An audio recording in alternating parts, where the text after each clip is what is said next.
I love it. Radiopirate.com. Radio Pirate.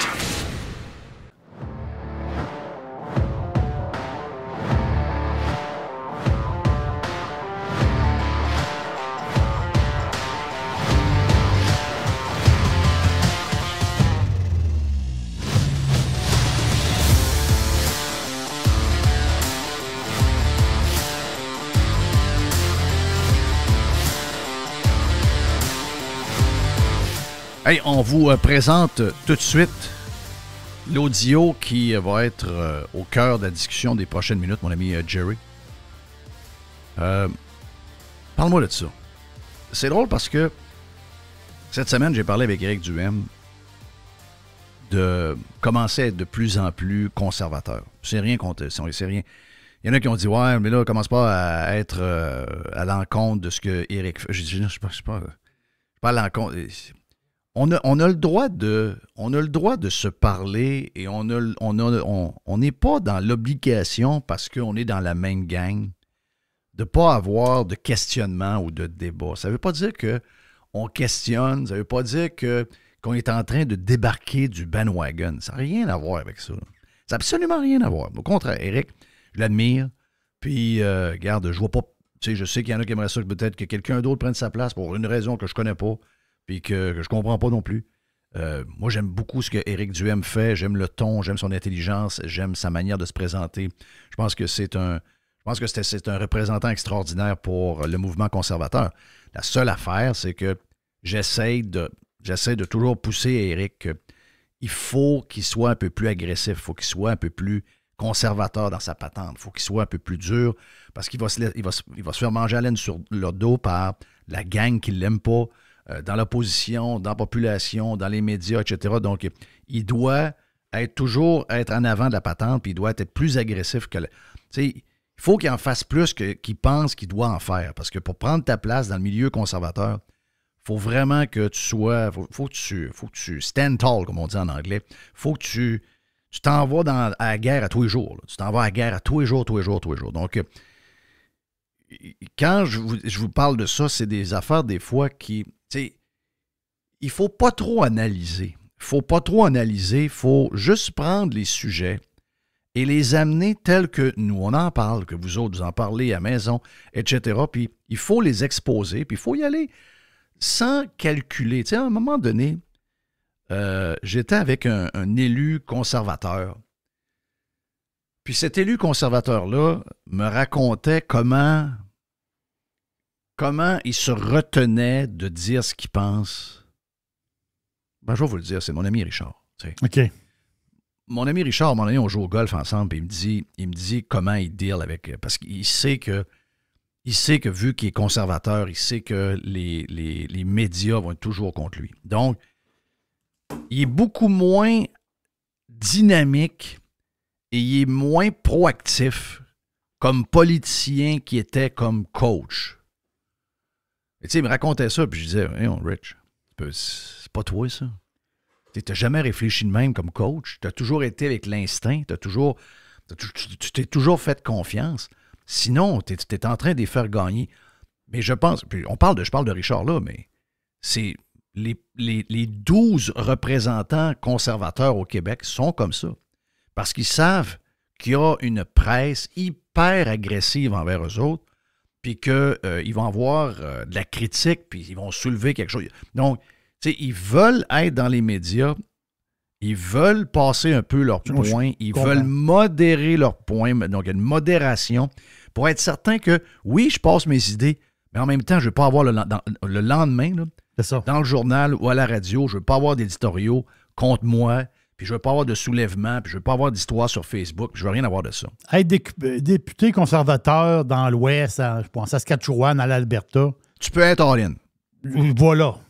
Je comprends que s'il se présente un micro, tu peux aller jaser puis dire tout ce que tu penses. Ou à peu près tout. Là. Tandis que ici au Québec, t'as déjà deux prises contre toi. Il faut que tu fasses attention. Exact. Donc, tu sais, puis je me suis donné comme... ça va être dans mes sujets régulièrement, ça. Ça va être dans mes sujets régulièrement. il faut faire nos coming out.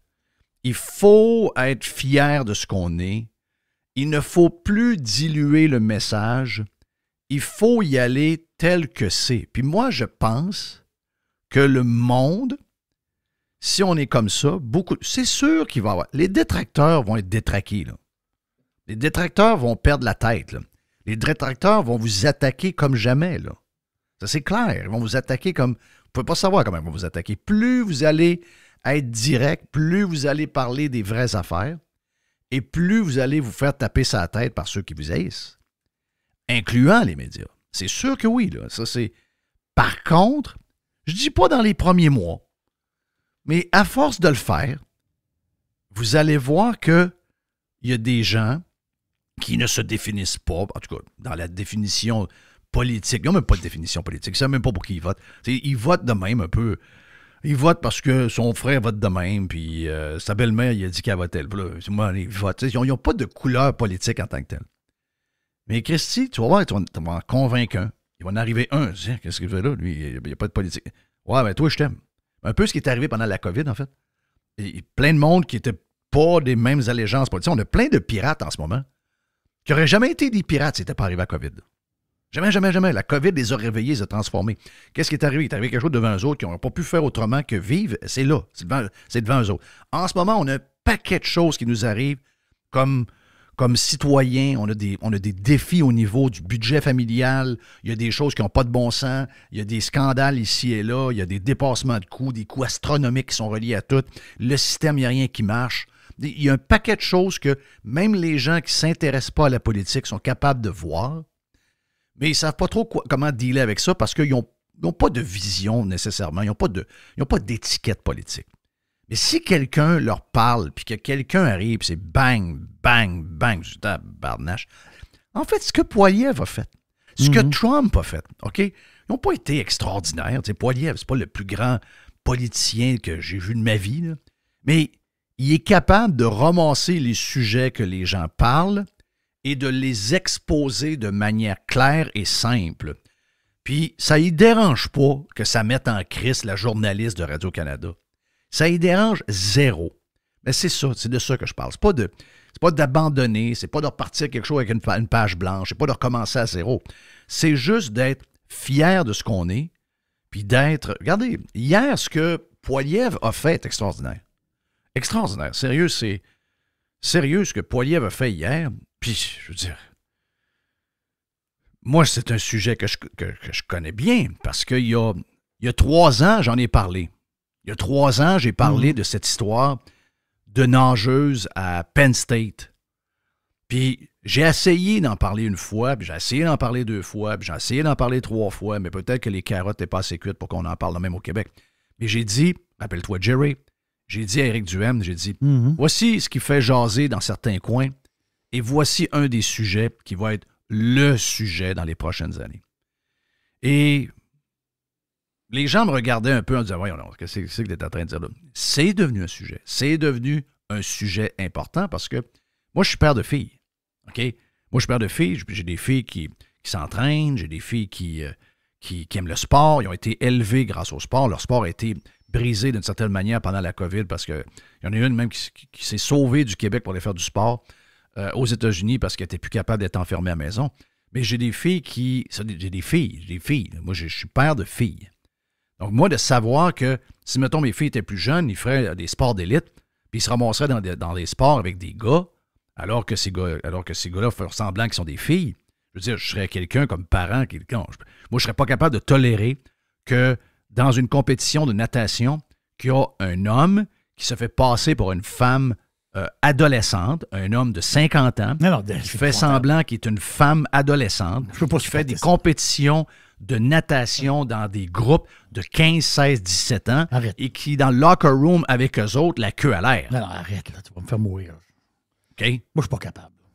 Regarde, mais ça, là, à part quelques fous-braques dans les médias, puis dans le Parti libéral, dans les partis de gauche, là, ça. Si tu parles de ça ouvertement, là, il y a plein de gens qui votent CAQ, il y a plein de gens qui ont l'intention de voter PQ, qui vont dire « Hey, Éric Duhaime, il a osé le dire, ce que moi je pense. » Il vous donnera peut-être pas son vote dans la semaine, mais fais-en 2, 3 puis 4 de même dans le futur. Puis à un moment donné, tu vas te rendre compte. Et je sais qui j'ai vu qui voit ça aussi. Gilles, l'animateur de radio de Montréal, là, Gilles Proulx. Gilles Proulx, dans un article hier, dit Éric Duhem, le chemin qu'il est en train de prendre là. Moi, je ne suis pas un fan d'Éric Duhem, mais je suis en train de vous dire que Éric Duhem, s'il continue sur ce chemin-là, il y a des chances de prendre du monde du PQ, prendre du monde de la CAQ, puis les amener vers lui, puis ça se peut qu'Éric Duhem se faufile. Regardez ce qui s'est passé avec comment le Parti conservateur était perdu avec des gens beiges qui ne voulaient pas dire la vérité. Je ne me rappelle même plus de leur nom, pour vous dire. C'est O'Toole puis l'autre. Là. C'est ça. O'Toole puis je ne sais pas trop qui. Là. L'autre, il est encore là, d'ailleurs. Il est encore là. Puis sérieux, on se demandait s'il y avait un futur. Oui, c'est ça. On se demandait s'il y avait un futur pour le Parti conservateur. Parce que là, tout se tassait vers la gauche, puis là, le fait qu'il faut être plus clean que clean, puis là, on se met du monde pas de personnalité. Ils sont bien fins. Je l'ai rencontré. Tu sais, je me rappelle, justement, Richard m'avait dit, j'étais avec O'Toole, il faut que tu le rencontres, c'est un maudit bon gars, tu vas l'aimer. Chris de bon gars, mais des bons gars, il y en a plein rue chez nous. Là. C'est pas de ça qu'on a besoin. Là. On a besoin de leaders, on a besoin... Et là, il arrive Poilievre. Ils ont essayé de le tasser. Là. Ils ont tout fait parce qu'ils voulaient avoir un autre représentant drabe et beige. Ça marche pas. Des représentants drabes et beige. Le gars, il est rendu à 42 % des sondages. Quasiment un vote sur 2. Y est-tu extraordinaire? Pense pas. La seule affaire, c'est qu'il y a des chenolles assez grosses pour dire quelque chose d'assez évident. Je vais vous le faire entendre. On l'écoute tout de suite.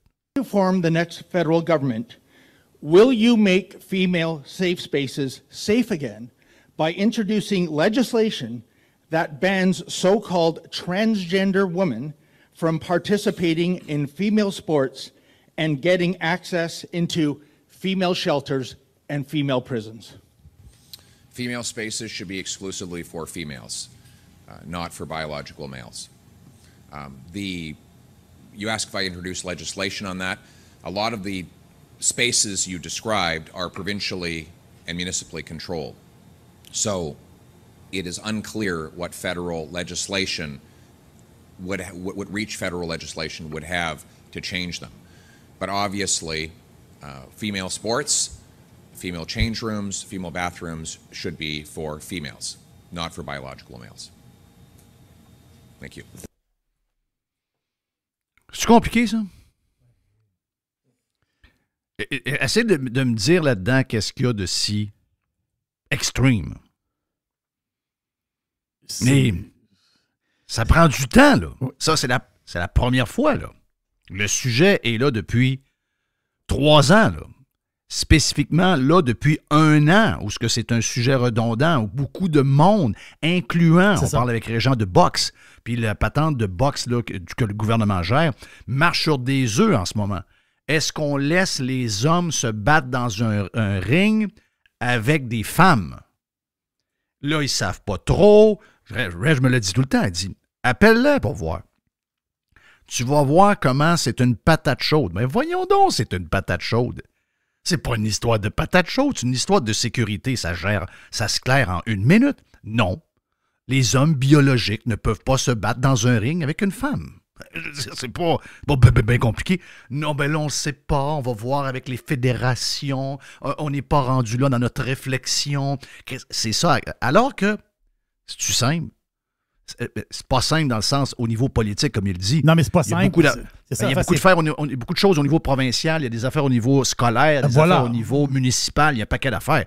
Mais je veux dire, comme politicien, de dire clairement c'est quoi ta vision. Est-ce qu'il y a quelque chose d'extrême là-dedans? Absolument rien.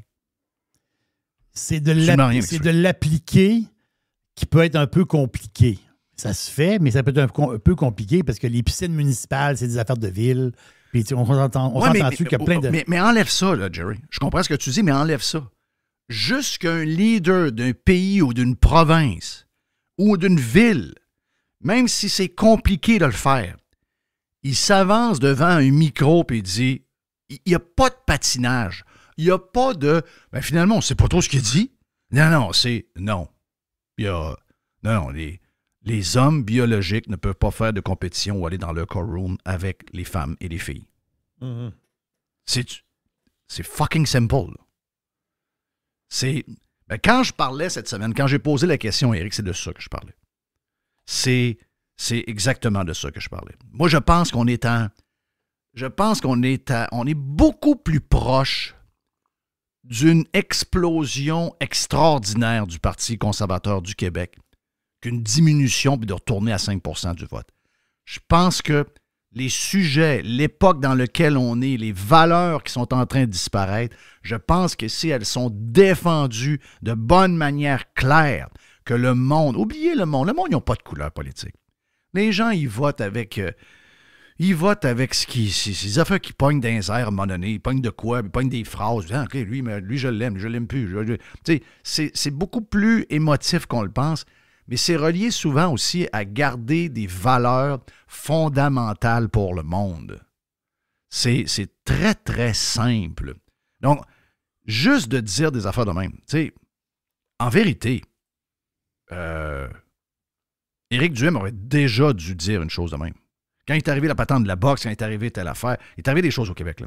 Quand il est arrivé des choses au Québec, il aurait dû dire, puis tu peux le dire, si tu le fais dans un communiqué, si tu le fais dans une annonce, tu peux dire, moi je suis gay, puis je ne veux pas enlever aucun droit à personne, puis les gens font ce qu'ils veulent, puis les gens, ils sont ce qu'ils sont, puis nous, on n'intervient pas là-dedans. Mais voici ma règle est claire, puis ma vision est claire. Si jamais c'est moi qui est le premier ministre du Québec, voici telle chose que je vais appliquer partout, je vais pouvoir l'appliquer. Boum, boum, boum, boum. Que les 5 chroniqueurs de la presse, que les 5 chroniqueurs de Radio-Canada, de panélistes qui sont là, soient tous indignés puis qui traitent de tous les noms, pas grave. Tu reviens avec une autre affaire quasiment semblable sur un autre sujet le lendemain. Tu vas finalement, avec le temps, prouver et montrer au monde que les extrémistes et les gens dangereux, c'est pas les conservateurs, c'est pas Poilievre, c'est pas Éric Duhem, c'est pas nous autres. Les gens qui sont les gens dangereux, c'est les gens qui défendent les valeurs woke et toute cette nouvelle société un peu débile dans laquelle on n'a plus de point de repère, qui sont en train de défendre. Ça va virer de bord overnight. Mais pour ça, il faut se faire haïr. Pour se faire aimer, il faut se faire haïr. C'est le bout que beaucoup de gens ne sont pas capables de comprendre. Je vais le répéter, je l'ai dit pour des gens qui étaient à la radio, j'en ai parlé à des gens qui étaient à la radio. Si tu veux faire de la radio et faire de l'opinion, puis si tu veux donner ton opinion à toi, pas l'opinion que tu mets ton doigt puis tu regardes la direction du vent dehors, pas ça. Tu donnes ton opinion, tes valeurs à toi. Souvent, ça va arriver peut-être une fois sur deux où tu vas être carrément à l'envers de ce qui est marqué dans le journal. Ça va être à l'envers de ce que ta femme a dit le matin en se levant. Ça va être à l'envers de ce que ta mère te dit. Mais tu ne dois pas faire ta radio en fonction de ta blonde, en fonction de ta mère, puis en fonction du journal. Tu dois faire la radio en fonction de toi. C'est toi qui vas s'en aller par en avant. Puis on verra, le temps donnera peut-être pas raison, mais ça se peut que tu réussisses de même parce que plus souvent qu'autrement, le temps va te donner raison. Bien, en politique, c'est la même chose. En politique, c'est la même affaire. Puis en plus, en politique, contrairement à un animateur de radio qui est souvent isolé dans un genre de tour, la politique, tu es sur le terrain tout le temps. Tu es avec le monde, tu as le pouls du monde. C'est sûr que quand tu es dans le milieu politique, quand tu es dans le milieu journalistique qui couvre la politique, que tu es dans le milieu, tu n'as pas la même... Là aussi, tu es dans une chambre d'écho, tu es complètement déconnecté de la réalité. Mais quand tu te promènes dans le monde, quand tu vas marcher en Beauce, quand tu t'en vas marcher dans le bas du fleuve, quand tu vas marcher à Victo, quand tu t'en vas au Saguenay, puis que tu arrives avec cette affaire-là, tu te dis « tabarouette ». Ce que les gens me parlent, c'est vraiment différent de ce que j'entends quand je suis dans les couloirs de l'Assemblée nationale. C'est vraiment différent de ce que je lis dans le journal. Ben, c'est ça qu'il faut faire. C'est ça qu'il faut faire. Poilievre, là, son succès, il est tout simple. C'est pas un grand politicien. C'est un politicien qui a un pif extraordinaire puis qui n'a pas peur de se faire haïr par ses amis, se faire haïr par des journalistes. Il n'a pas peur. Lui, il va avec le gros bon sens, le common sense, et je pense que son slogan est bon, et c'est exactement ce qu'il fait. Et plusieurs ont à apprendre de ça. Poilievre va libérer aussi En étant ferme et clair, il libère la parole à ceux qui vont se présenter aussi. Parce qu'il y a des sujets comme celui-là qui peut mettre du monde, des députés, ils savent pas trop, là, tu sais, faut-tu que je le dise, faut-tu que je le dise pas? Mais si le chef dit, mettons, ben moi, je pense ça, ça peut, Malheureusement, au Québec, je vais te dire que la majorité des élus conservateurs ont vu ça hier, puis ils ont fait « Ouf! Arrête! Oh! Moi, je pensais... Oh, pourquoi? Oh, Moi, il je est allé pensais le jusque-là. contraire. Oh! Ah non, moi, je pensais le contraire. Moi, je disais, parfait. Là, j'ai... Non, pas ceux qu'on a. Arrête. Non, Gérard Deltel, c'est un journaliste, là. Gérard Deltel, il n'est pas là pour défendre ces valeurs-là. Il est là pour pas se faire challenger par ses amis de journal. Il est là pour pas déplaire. Ouais. C'est un gars qui ne veut pas déplaire. C'est un gars qui veut se faire aimer. C'est la politique. Tu ne vas pas en politique te faire aimer. En politique, tu as besoin de 30, 35, 38 % des gens pour te faire élire. Tu auras toujours à peu près 50 % des gens qui vont te détester. Ça fait partie de la vie, là. Mais ces gens-là, ils ne veulent pas être détestés par personne. Ils veulent plaire à tout le monde. Et en essayant de plaire à tout le monde, ils sont drabes, ils sont comme de l'eau, ils goûtent rien. Puis c'est ça. C'est le plus gros problème de ces gens-là. Malheureusement, Poilievre doit vivre avec ces gens-là. Ils vont être probablement même réélus. Et il va falloir qu'ils choisissent des ministres dans ce gang-là, toi. Imagine-toi, tu mal pris. C'est incroyable. Hey, on vient. Gilles Parent est next ici sur Radio Pirate Prime et sur Radio Pirate Live ce jeudi. Et on lance le week-end un peu plus tard avec l'aubergiste.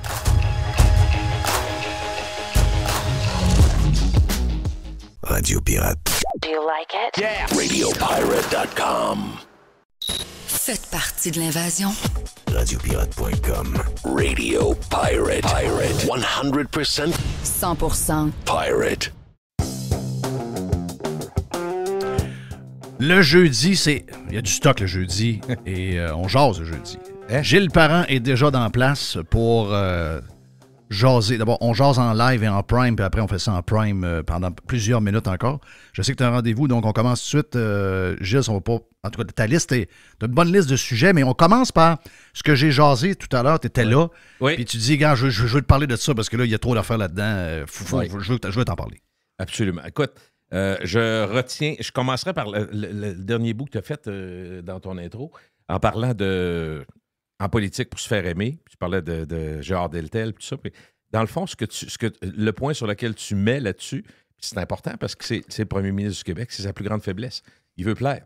Puis toutes les décisions stupides qu'il a prises, même celle d'hier avec sa pomme, sa banane, puis son orange, Christophe, j'étais encore découragé. Puis on s'est dit, non, arrête! Caroline, oui, c'était... Non, mais c'est parce que c'est le premier ministre, puis quand il est arrivé hier avec son affaire infantilisante, sa banane, sa pomme, son orange, ce que je veux dire, non seulement ça dit rien, ça répond pas à des questions qui sont légitimes sur Northvolt quand même, veut pas, c'est quand même très, très gros. Puis tu sais, comme citoyen, quand je t'entendais également parler tantôt sur Pierre Poilievre qui réussit à mettre le doigt sur des sujets, le vrai mot, puis d'ailleurs, c'est probablement ce qui a fait ton succès et possiblement aussi le mien, le vrai mot là-dedans, c'est l'intuition. Savoir ce qui intéresse le monde.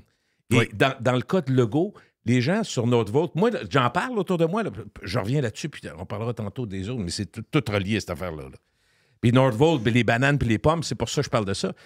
Essentiellement, Jeff, je pense qu'on a tous, les Québécois, une grande fierté de voir qu'on a, à travers une planète qui est en train de se chercher puis à trouver des moyens de faire du chauffage puis de l'énergie sans trop virer la planète à l'envers puis additionner les problèmes qui sont là.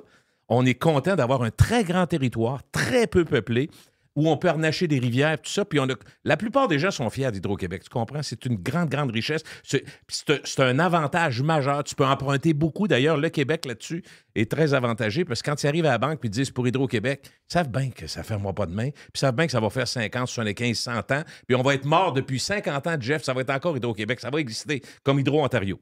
C'est une grande, grande richesse. Fait que Northvolt, puis l'idée d'aller dans l'électrique, je pense pas que le public est contre l'idée. Il n'aime pas la façon de faire. Il n'aime pas cette façon d'abord... Premièrement, il n'aime pas les milliards. Ils vont mettre des milliards là-dedans d'une compagnie qu'on connaît pas. Oui, ça c'est sûr. Bon, ça c'est la première fois. Moi, personnellement, si tu parles de si je parle de moi personnellement, essentiellement, je m'attends...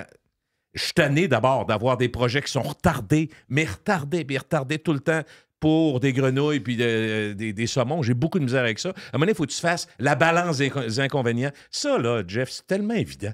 Je pense que pour bien parce que si on les écoute, on ne fera plus rien. Non, ça, c'est clair. Bon. Alors, moi, l'idée, je la trouve bonne. Est-ce que c'est parfaitement mené? Je ne sais pas. Est-ce qu'on tourne les coins ronds? Est-ce que ça se fait partout dans le monde? Moi, je pense que oui. Les pays très développés, à un moment donné, la Chine, c'est l'exemple extrême.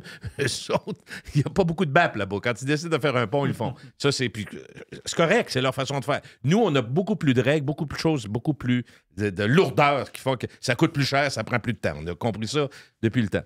Mais en même temps, moi, l'idée de développer quelque chose qui serait fait ailleurs, de toute façon, qui va se faire aux États-Unis. Ils développent déjà l'électrique dans la région de Boston. C'est extraordinaire.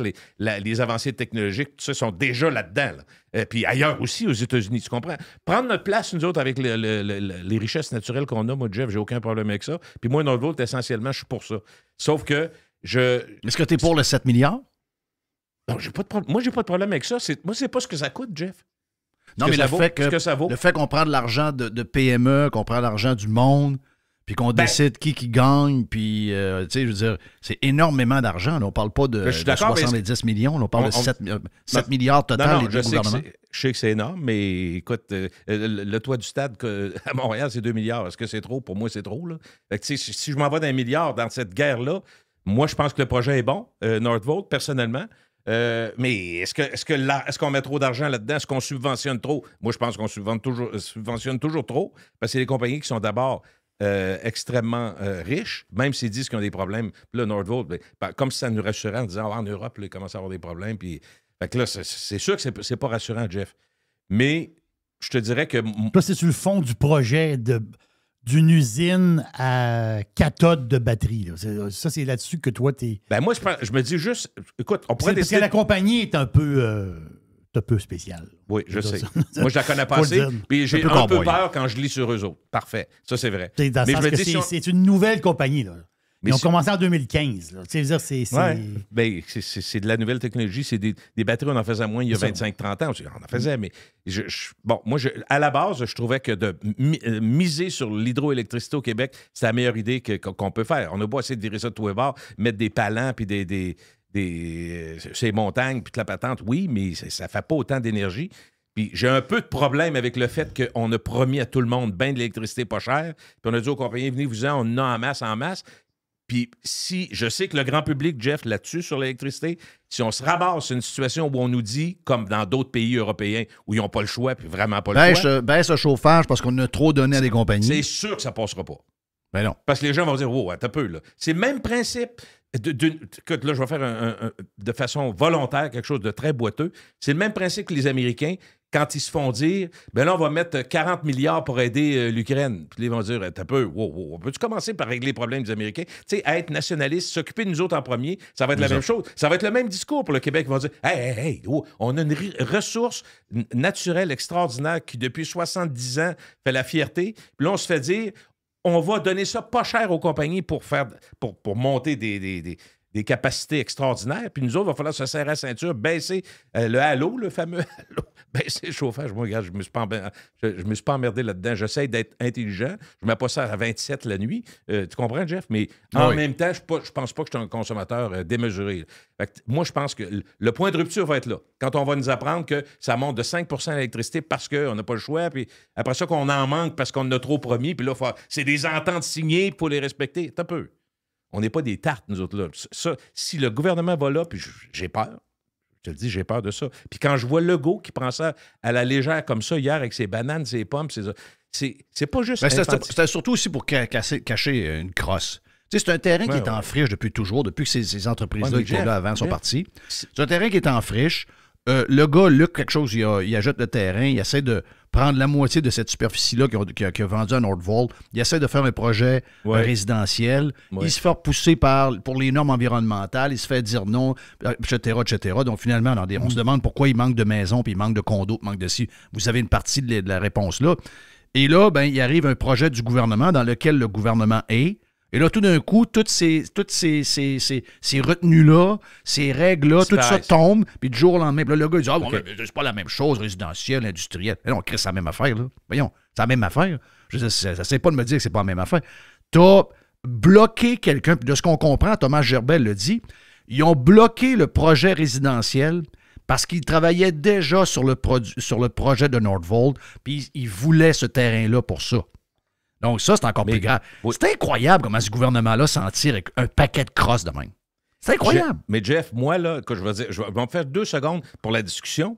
Avocat du diable. OK? Moi, si j'avais été ministre, mettons, le Fitzgibbon, Fitzparent, OK? C'est moi qui ai ce dossier-là dans les mains. Ma première carte, t'es pas obligé d'être d'accord, ma première carte, ça aurait été de jouer le fait que ce terrain-là est souillé, puis était 60 ans à avoir de la peinture puis des résidus de peinture dans le sol. C'est la réalité. CIL était là. Je te dis pas que ça n'a pas tout été nettoyé au complet, tout est beau, mais moi, j'aurais joué cette carte-là pour dire aux citoyens du Québec, essayer de vendre l'idée que mettre quelque chose de commercial, industriel avec des risques réduits, mais des risques quand même, c'est mieux ça que de faire des garderies puis des écoles. Que je comprends que je monte. Tu comprends mon point? Toi, tu peux dire le contraire. Mais moi, je dis juste, j'aime mieux ça que de faire des écoles, des garderies sur un terrain qui a été souillé pendant 50 ans. J'aurais joué la carte d'un terrain qui est déjà... Tout comme je le sais, parce que tu sais que j'ai un peu investi dans l'immobilier. Quand tu arrives sur un terrain où il y a eu des tanks à gaz pendant 30 ans, je peux t'annoncer, Jeff, ça coûte une tasse à nettoyer en tabarouette parce que jusqu'à très, très profond, il faut que tu nettoies, il faut que tu enlèves toute la cochonnerie. Fait que moi, j'aurais joué cet argument-là au lieu de jouer le fait que c'est bon pour le Québec, c'est bon. Ça veut dire quoi, ça, pour le monde, c'est bon pour le Québec? Je trouve que c'est... Et j'aurais joué l'argument parce que j'aurais dit que c'est mieux ça que... Mais en même temps, ça n'enlève pas le fait que si c'est pas bon, si on le refuse pour des raisons environnementales, c'est à peu près le même terrain, mais on dit un petit peu plus loin. Là, la meilleure hier, c'est... Je te rejoins là-dessus. On a sauvé des oiseaux. Il y a quelques oiseaux très rares, puis Nordvolt. Arrêtez, là. Ça, moi, ça m'énerve. Tu peux pas... C'est comme si c'est une distraction pour faire passer le 7 milliards. Mais je trouve que dans ce dossier-là, ils ne sont pas capables. Puis quand Fitzgibbon, comme argument, parce que quand même, le super ministre dont on parle, son argument, c'est, bon, les médias, quand ils écrivent là-dessus, c'est négatif, ça nuit. Les médias ne sont pas là, normalement, ils ne sont pas là juste pour cheerer, là. Ils sont là pour poser des questions, normalement, ils sont là pour... fait, je trouve que sa façon de faire, en disant, attachez-vous, on fait ce qu'on veut, c'est pas acceptable non plus. Fait que, bon. Mais moi, je trouve que les arguments sur Nordvolt, ils n'ont pas mis de l'avant.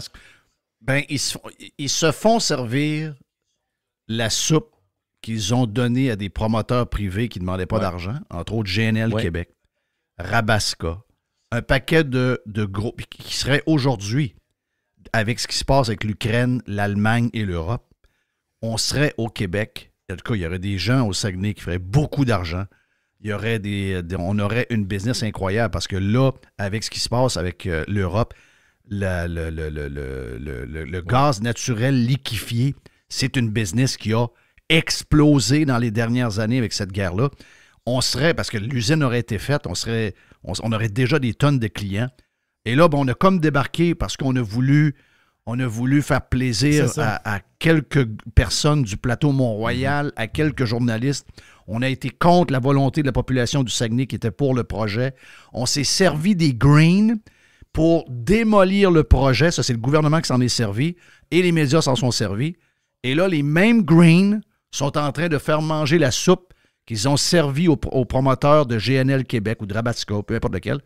Ben, ils sont en train de servir la même soupe aux gens avec qui ils étaient, qui sont les promoteurs du gouvernement. Ouais. Moi, juste ce côté-là, il y a un côté de ça qui me plaît. Tu sais, je suis comme déchiré un peu. J'aime pas voir que même un projet subventionné est bloqué par encore les enverdeurs, mais de voir que le gouvernement se fait bloquer par ses alliés, j'ai un petit côté de moi qui est comme content. C'est comme j'ai comme une petite jouissance. Tu as joué avec la mafia, tu as joué avec des extrémistes, tu as joué avec des militants. Un jour, il allait se revirer contre toi, et c'est là que ça se passe. Prochain projet, rappelle-toi ça. Pas sûr que c'est le monde de même.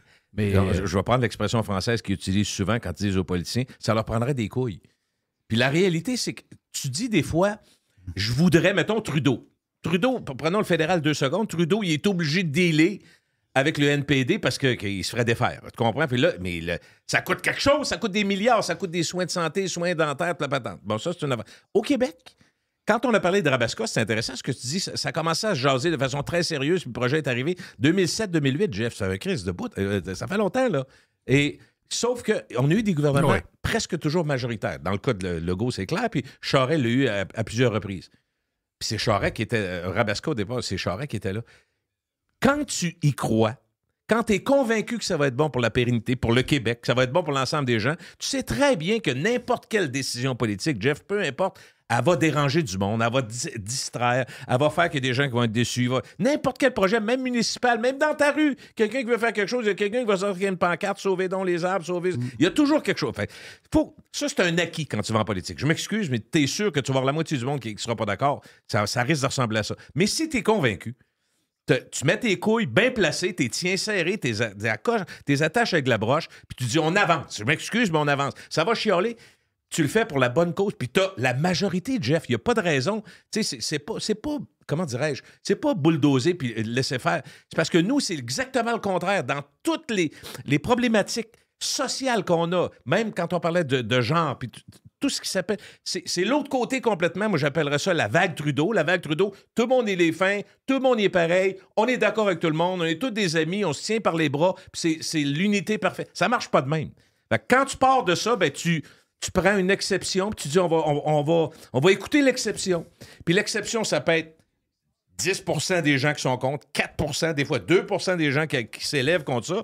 Puis finalement, on se dit ouais, ça va être plus simple de laisser tomber. Pourquoi? Vous avez là... Jeff, oui. il y a... Ben, non, mais ils ont... Pour pas déplaire. S'ils croient vraiment... Sinon, ils disent la bullshit. S'ils croient vraiment que ça va être bon, Rabascott à la fin, on s'en va vers l'avenir, on va faire ça, mais... Non, mais tu l'as dit, c'est quoi l'histoire? C'est que ils font... Oui, ils croient. Sauf qu'ils aiment mieux se faire aimer que d'avoir 40, 45 %, même 50 % du monde contre eux autres, puis les journalistes aussi. Ils veulent se faire aimer. Il l'a dit, Trudeau, hier. Il a fait un genre de podcast, puis il a dit, vous savez, hein, si on veut être un bon pays, il faut que les gens s'unissent alentour des valeurs qui sont propagées par Radio-Canada, par CTV, par Global. Puis c'est ça qui ferait notre force. Mais là, maintenant, avec les réseaux sociaux, il a dit ça, là. Maintenant, avec les réseaux sociaux, puis il y a des leaders d'opinion là-dessus qui sont des conspirationnistes, puis qui sont contre les valeurs.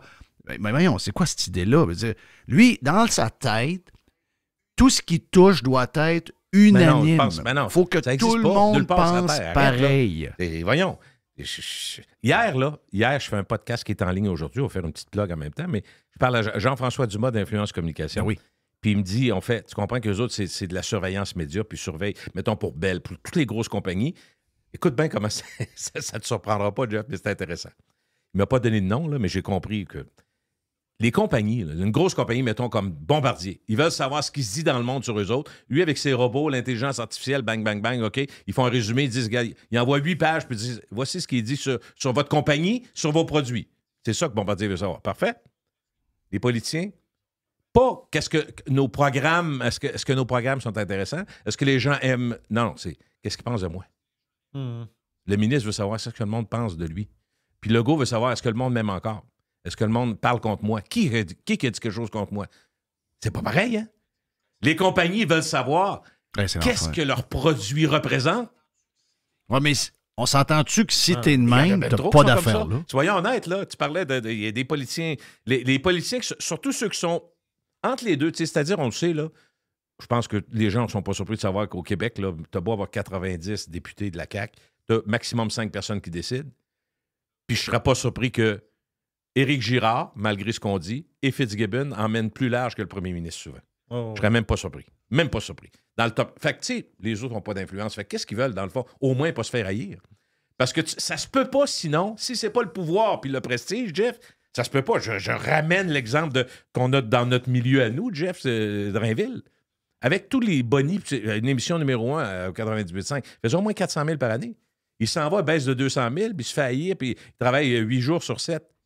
Il ne peut pas aller là pour l'argent. Il ne peut pas aller là. Il va là pour le pouvoir, pour le prestige. Sinon, sinon. Ils ont besoin d'amour, tu penses, tant que ça?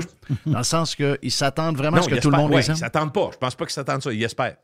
Moi, je pense qu'ils espèrent. Puis je trouve que ça reflète les décisions stupides qui ont été prises, les idioties qui ont été dites par Legault pour essayer de plaire, puis surtout pas être comment dire, déplaire rapidement, longtemps. Faut arrêter ça. Puis, tu vas le voir, là, on dit souvent, c'est cliché en politique, même 6 mois, c'est long, puis 2 ans, c'est long. C'est sûr qu'il peut se passer bien des affaires, mais tu sais, écoute, d'abord, c'est ta job, Jeff, puis c'est Jerry, on est tout ça, on est du monde, vous avez les collaborateurs, tu écoutes le monde, tu vois très bien que présentement, au Canada, prenons le Canada, là, avec les dossiers de l'immigration, avec les dossiers, avec l'argent qui a été mis, avec les économistes qui disent finalement, quand le Canada s'est mis à garrocher des millions et des milliards dans la pandémie, Jeff, qu'est-ce que ça a fait? Ça a fait augmenter l'inflation plus rapidement, puis ça nous a mis dans le trouble plus rapidement. Ils ont été des catalyseurs des problèmes économiques canadiens pour les entreprises. Ils ont aidé. Oui, ils ont aidé. Mais puis le gouvernement du Québec, des 500 pièces par ça a fait, tu sais, c'était comme superficiel, c'est cosmétique dans le fond. On donnait un chèque. Qu'est-ce que tu fais avec un chèque? Ah, je vais le mettre, je vais le garder des fois que, tu sais, le fameux, tu sais, la paye et demie, tu dis quoi, un mois et demi qu'on devrait avoir d'argent si jamais il y a un petit problème, si ça brise la maison. Tu sais, bon, on comprend qu'aujourd'hui, on va essayer de te rendre au bout de la semaine. Là. C'est à peu près ça l'intérêt du monde. Fait que moi, en tout cas, la politique me déçoit là-dessus tout le temps, tu sais. Mais tu l'as dit, là. Puis ce que Dumas te dit. Tout est là. C'est là. C'est un peu ce que j'exprimais tantôt. Tu sais, je veux dire, pour gagner le cœur des gens, pour aller toucher les gens, faut juste que l'expression anglaise, c'est no fear. Tu sais, ça veut dire que faut pas que tu fasses le calcul de sondage, puis le calcul de gens qui m'aiment, puis qui m'aiment pas, puis il faut que tu y ailles comme tu penses que c'est. Oui, tu peux prendre des conseils de un ou deux alentour de toi parce que t'es trosse, puis des fois, t'as pas la science infuse, puis c'est important de l'avoir. Mais sur la majorité des sujets, quand tu es en politique, quand tu es un leader d'opinion, quand t'es écouté par beaucoup de gens, habituellement, la raison pourquoi tu es là, c'est que tu as déjà ce flair-là. Tu as déjà, comme tu disais tantôt, tu as déjà ce pif-là de trouver d'abord le sujet. Puis même si tu sens que tu vas aller à contresens de ce qui est raconté dans la presse ou tu as entendu à Radio-Canada, puis qui se raconte, des choses qui se racontent alentour de toi parce que tu es dans un milieu très fermé de la politique, il y a quelque chose qui dit que si je m'en vais à contresens, je vais aller chercher plein de gens qui n'écoutent pas RDI à 6h30 le soir, qui ne lisent pas la presse, tu vas réussir à aller... Oui. Ça va être plus dur au début parce que il faut que ça passe par Facebook, il faut que ça se rende aux gens. Mais ça va finir par se rendre. Ça va finir par... Ça ne se fait pas overnight, mais ça va finir par ça. Mais il n'y a pas beaucoup de monde qui sont capables de faire ça. Puis je pense que c'est un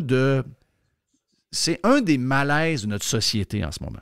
Tu sais, qu'il y a des, comme tu l'as dit tantôt, comme il y a des gens qui pensent différemment, puis qu'on soit divisé sur un sujet par rapport à un autre. Ça fait partie de l'histoire de l'homme. Non, ça a toujours été là. C'est pas d'hier, cette affaire-là. Mais c'est ça, les gens cherchent à avoir une genre d'unanimité, ils cherchent à avoir un consensus, sont prêts à piler sur leurs valeurs, leurs principes, pour se dire, ben écoute, c'est pas de même que je voyais ça, là, mais vu que c'est ça qui est comme le sujet avant-coureur ou le sujet à la mode, il y a plein de faux grains en ce moment, là. Parce que c'est comme un sujet qui est là depuis 2-3 ans, puis que si tu t'en occupes pas, si tu dis pas exactement comme le journal dit, t'es vu comme un sceptique, t'es vu comme quelqu'un qui est arriéré, qui est contre la science. Donc, t'es obligé, mais une maudite gang, on prenait tantôt, on en parlait, on prenait l'exemple de la bombe. Il n'a jamais été green de sa vie. À un moment donné, dans sa fin de carrière, il était rendu green. Arrêtez ça. Donc, c'est un grand malaise. C'est un grand malaise. Avec des choses qui sont évidentes. Évidente, quand je parle d'évidente, dans la chose publique, il n'y a personne qui a peut-être les compétences, je dirais, académiques pour être politicien, mais en même temps, je pense que ça prend beaucoup plus de qualité humaine puis sociale que ça. Mais prenons 2 secondes sur le panier bleu. Le panier bleu, là, t'aurais appelé Jerry. Le fils de Jerry, t'aurais appelé ta fille.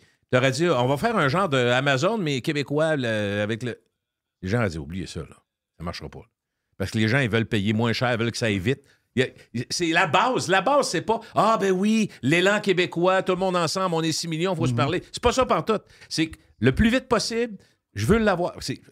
On beau ne pas être d'accord avec ça, c'est la réalité. Fait que là, tu te bats contre Amazon, tu essaies de faire de quoi? Fait que finalement, moi, je veux juste vous dire, pour faire un petit sourire, le premier item qui était vendu sur le panier bleu, c'est une tasse. Qu'est-ce qu'il y avait sur la tasse? Ça va bien aller. C'est ça le premier item qui a été vendu? Via le panier bleu. Fait que, d'ailleurs, c'est quand tu dis prémonitoire, c'est prémonitoire. Mais explique-moi explique-moi pourquoi, quand ça a parti, cette affaire-là, qu'on était... Ben, on était les mêmes, là, les mêmes que d'habitude. Oui. J'étais à ce moment-là à la radio, je faisais Radio Pirate et je faisais choix à ce moment-là. Tout le monde était le gouvernement, il y avait des histoires d'argent, je comprends la patente, là. Mais je veux dire, sur ce sujet-là, là, on aurait pu être plus que moi. Il y avait Yann Sénéchal, il y avait Joe Hamel, il y avait Dom Morel le matin. On était toujours les mêmes 4-5, là. Puis on a tout dit ça, on a tout expliqué pourquoi ça ne marcherait pas. On a tout raconté que c'était de l'argent mis dans le feu, puis ça n'avait pas de bon sens. Mais on était tout seul. Comment ça qu'il n'y a pas quelqu'un à la presse? Comment ça qu'il n'y a pas quelqu'un au soleil? Pourquoi il n'y a pas quelqu'un au 98.5? Juste un.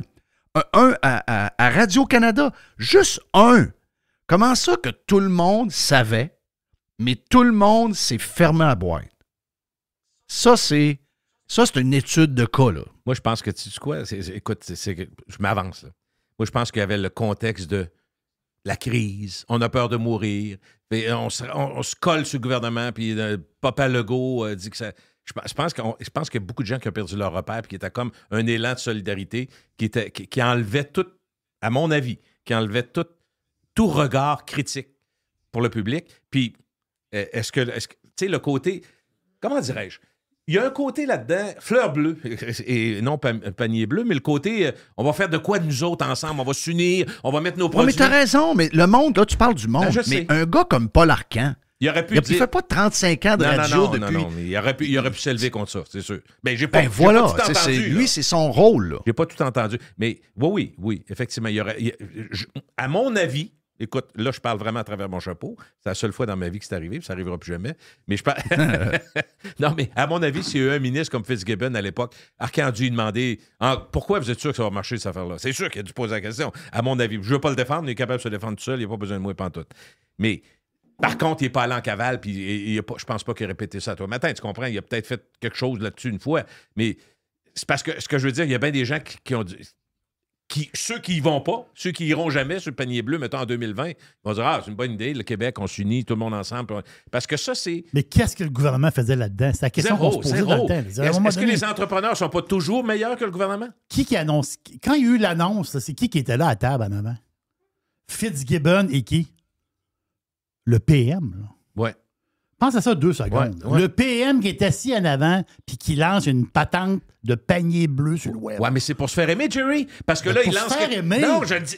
À l'époque, c'est ça qu'il pense. Il est là, quelle bonne idée. Le Québec, drapé dans le drapeau du Québec, on s'en va là-dedans. Tout le monde ensemble. On va prendre toutes les petites entreprises. La madame qui fait des billes dans son sous-sol, on va l'amener sur le panier bleu. Tout le monde va acheter là. Ben écoute, ça a pris 2 ans avant que ça marche, les transactions. Non, ça a pris 6 mois. 6 mois, OK. Bon. Dans ma tête, c'est 2 ans. Non. 6 mois, OK. Merci de la précision. Avant que ça marche vraiment, OK, parfait. Moi, j'ai eu l'impression que mais là, aujourd'hui, de voir que plein de monde se lève et disent on le savait, mais n'en veut pas. Oui, non, c'est ça. Oui, non. Moi, je dis juste... Non, tu le savais, mais tu ne l'as pas dit. Ouais, c'est pas pareil. C'est pas pareil. C'est sûr que vous avez raison. C'est vraiment pas pareil. Mais tu peux pas le dire parce que tu reçois de l'argent du gouvernement. Ouais, il y avait ça beaucoup. Beaucoup. Parce que dans les médias. Oui, ça, c'était une partie plusieurs médias régionaux ont été sauvés. Gilles, voilà pour le live. C'est fait, mais on continue sur le Prime. Ouais. Avec notre ami Gilles Parent. Un peu plus tard, on lance le week-end avec l'aubergiste.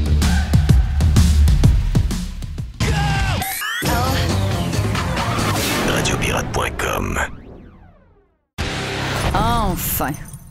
Pirater, c'est légal. Radiopirate.com.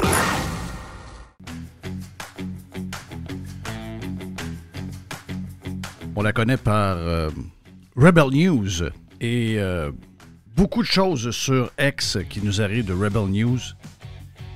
Les gens qui les suivent sur YouTube également, puis un peu partout. Donc, Ezra et son équipe qui brassent la soupe. Alexandra Lavoie est avec nous autres. Alexandra, t'es saluée, mon ami. Comment tu vas? Ça va très bien. Et toi, Jeff? Très bien. On me dit que tu arrives du yoga. Oui, c'est ça. Oui. Elle dit, je suis un peu fatiguée. Elle dit, j'arrive du yoga. Ouais. Elle s'est fait brosser la cage un peu, je pense. Ouais. Hey, dis-moi donc, quel genre d'hiver vous avez eu jusqu'à maintenant? Le genre d'automne aussi, même au complet, où il y a eu plusieurs affaires où ce que Rebel News a brassé passablement. Raconte-moi, toi particulièrement, je sais que ton collègue s'est fait ramasser par un garde du corps c'était de Freeland, hein? C'était quand ça s'est passé. Oui. Mais toi aussi, là, on a vu bien des affaires. Raconte-nous un peu les dernières semaines, les derniers mois, Rebel News contre le gouvernement. Ben, c'est pas contre le gouvernement, mais à surveiller le gouvernement. Raconte-nous un peu comment ça s'est passé de ton bord depuis je dirais, au moins 3-4 mois. Là. Mon Dieu, de mon bord. Bien, c'est sûr que dès qu'on parle au niveau politique ou qu'il y a des conférences de presse ou etc., bon, bien, on s'entend, on est tout le temps le punching bag un peu des libéraux. C'est sûr que nous... Avez-vous toujours accès à leurs conférences?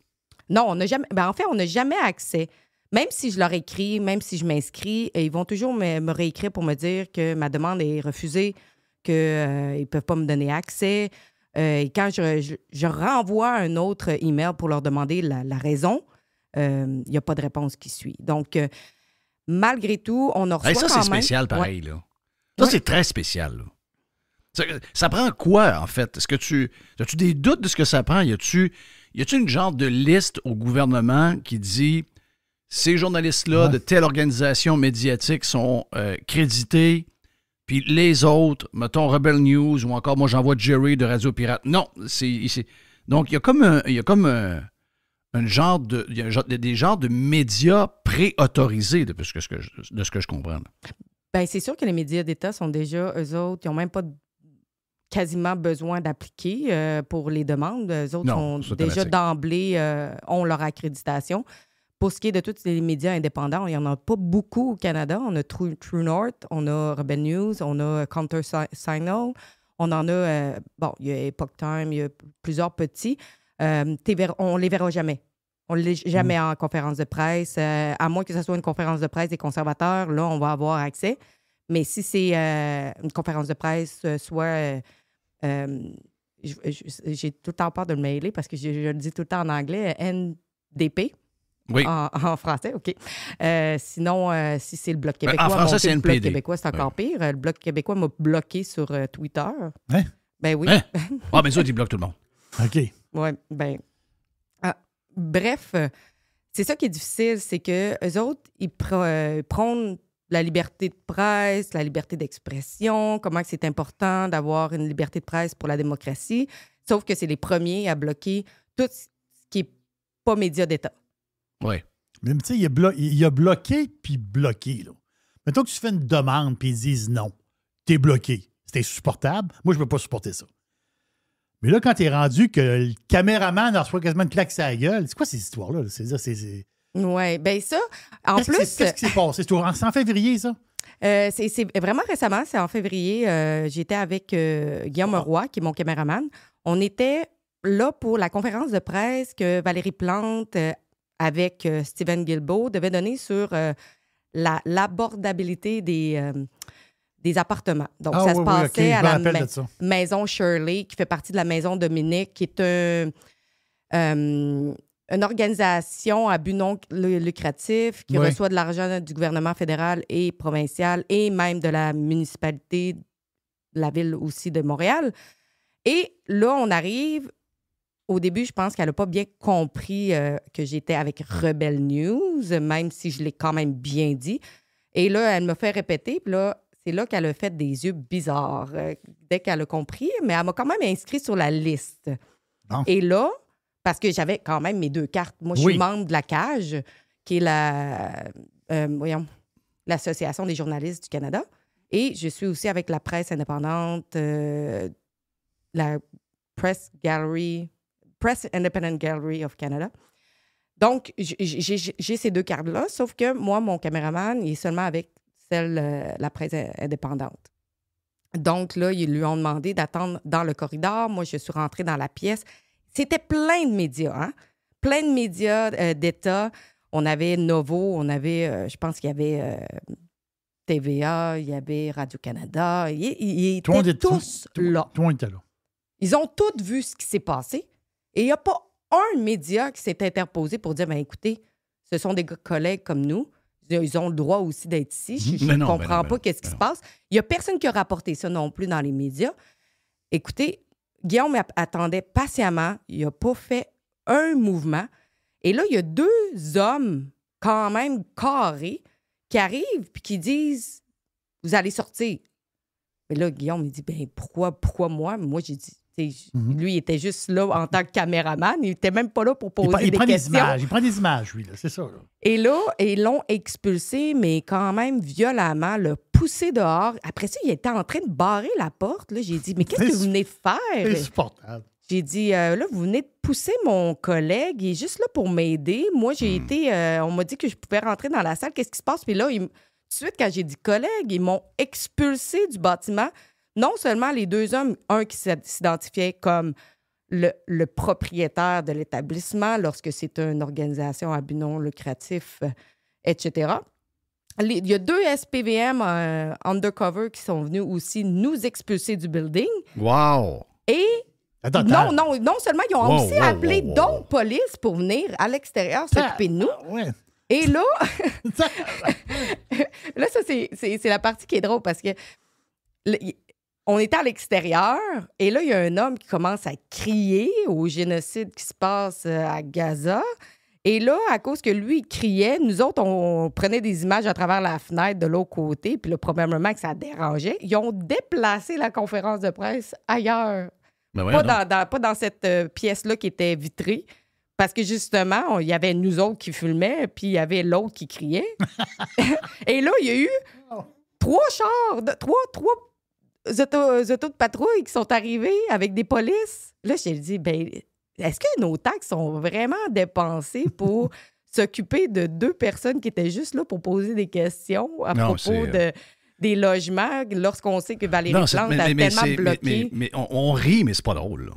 Là. Non, on rit, mais c'est loin d'être drôle. Là. Je veux dire, c'est le genre de comportement qu'on dénonce à la grandeur de la planète, spécifiquement à ce temps-là avec Poutine et la Russie pour toutes sortes de patentes qu'ils manipulent la presse, ils manipulent l'opposition, il y a juste les gens qui collaborent avec lui qui peuvent être entendus puis qui ne le challengent pas. Mais c'est exactement ce que nous avons. Je veux dire, ça n'existe pas nulle part, ça. Ça n'existe pas dans un pays sérieux. Si vous êtes aux États-Unis d'Amérique, il arrive je sais pas moi, quelqu'un qui est un journaliste indépendant, qui est un freelancer, qui est quelqu'un qui travaille pour lui-même, qui vend ses textes, qui s'identifie avec les bonnes accréditations. Je veux dire, il va être accepté partout, incluant même à la Maison-Blanche. J'ai l'impression que tu aurais plus de facilité à être accrédité à la Maison-Blanche, même si tu es Rebel News, même s'ils ont probablement de l'information sur vous autres, puis que même si c'est un président démocrate, tu aurais probablement plus de chances d'avoir une accréditation pour assister à une conférence de presse de l'attaché politique de Biden que d'être dans une même salle que des ministres ou des maires au Québec ou au Canada. Sérieusement, c'est freakant, pas à peu près. Là. Moi, je veux dire, mais c'est encore, Jeff, c'est encore plus freakant que tu penses. Parce que ça, c'est des politicos. Mais vous vous êtes fait... Tu n'as pas eu l'accréditation. Parce que la vérificatrice générale du Canada, c'est pas une politicienne, elle. C'est pas une élue politique. Non, c'est un poste symbolique. C'est un poste nommé, puis elle, c'est la vérificatrice générale. Là, tu vois, tu t'es fait barrer d'une conférence de presse d'elle. Tu sais, maintenant, ça marche pas, là. Ben, moi, ce que je comprends pas, c'est que Stephen Guilbeault a perdu en cours contre nous autres parce qu'il nous avait bloqués sur Twitter. Oui. Et là, on lui donne quand même le droit de nous bloquer des événements comme les conférences de presse. Mais là, ça fait pas de sens. S'il peut pas nous bloquer sur Twitter parce que ça vient enfreigner la liberté, justement, de presse, il n'a pas plus le droit de nous bloquer pour une conférence de presse. Ben non. Donc, mais là, tu es bloqué en plus par la vérificatrice générale. Et ils ont l'air à des cachotiers, on va te le dire. Ils ont l'air à des cachotiers, c'est ça qui est bizarre. T'sais, pourquoi ils veulent faire ça juste entre amis? Pourquoi D'ailleurs, vous n'allez pas découvrir des trésors là. Ils ne diront pas des choses incroyables. Vous avez probablement ils savent que vous avez des questions probablement en dehors du sujet qui vont être posées, mais je veux dire, ça fait partie de la vie démocratique, cette Christie d'affaires-là. Parce que souvent, il y a des questions qui ne veulent pas être posées parce qu'ils savent qu'ils vont se mettre les 2 pieds dans les plats puis qu'ils ne savent pas comment bien répondre à cette question-là. Au bout du compte, si tu n'es pas capable de faire ton ouvrage et ton travail, tu es payé pour faire ça. Tu es payé pour répondre aux questions, tu es payé pour rendre des comptes puis être transparent avec la population. Si tu n'es pas capable de le faire, ben fais pas ta job. Oui, fais-en un autre. Quels sont les... quand vous arrivez, ils ont peur de se poser des questions sur quoi en ce moment? Sur quoi vous les achalez? Sur quoi vous frappez pour les faire capoter de même? Il doit y avoir des affaires qui ne veulent pas répondre, des sujets où ils sont plus sensibles. C'est lesquels les sujets sensibles en ce moment?